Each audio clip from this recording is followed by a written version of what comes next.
नुकत्याच पार पडलेल्या सोलापूर महानगरपालिका व जिल्हा परिषद निवडणुकांमध्ये शिवसेनेला शहर जिल्ह्यात लक्षणीय यश मिळाल्यानंतर सोलापुरातील युवकांचे हृदय सम्राट व शिवसेना युवा नेते श्रीनिवास संघा यांनी मुंबई येथे राज्याचे उपमुख्यमंत्री तथा शिवसेना नेते एकनाथ शिंदे यांची भेट घेतली। या भेटीत निवडणुकीतील यश, आगामी राजकीय दिशा आणि सोलापूरच्या सर्वांगीण विकासावर सखोल चर्चा झाली। सोलापूरमधील बेरोजगार युवकांना IT पार्कसह विविध औद्योगिक प्रकल्पांच्या माध्यमातून रोजगार उपलब्ध करून देण्यावर विशेष भर देण्यात आला। टेक्स्टाईल हब म्हणून ओळख असलेल्या सोलापूरचे प्रभावी ब्रँडिंग, कष्टकरी कामगारांचे प्रश्न तसेच औद्योगिक, शैक्षणिक, साहित्यिक आणि क्रीडा क्षेत्रातील प्रगती यासाठी ठोस पावले उचलण्याची मागणी श्रीनिवास संघा यांनी केली। उपमुख्यमंत्री एकनाथ शिंदे यांनी विकासासाठी राजकारण आड येणार नाही, सोलापूरचा विकास हाच आमचा दृष्टिकोन आहे असे स्पष्ट अवश्य निधी व सहकार्य देण्याची ग्वाही दिली।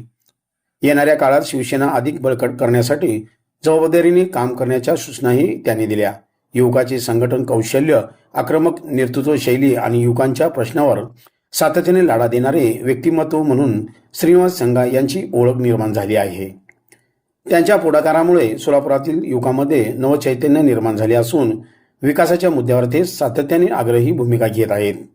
सोलापूरच्या सर्वांगीण विकासासाठी शिवसेनेच्या माध्यमातून ठोस आणि प्रभावी कृती आराखडा राबवला जाईल असा विश्वास या भेटीनंतर राजकीय वर्तुळात व्यक्त होत आहे।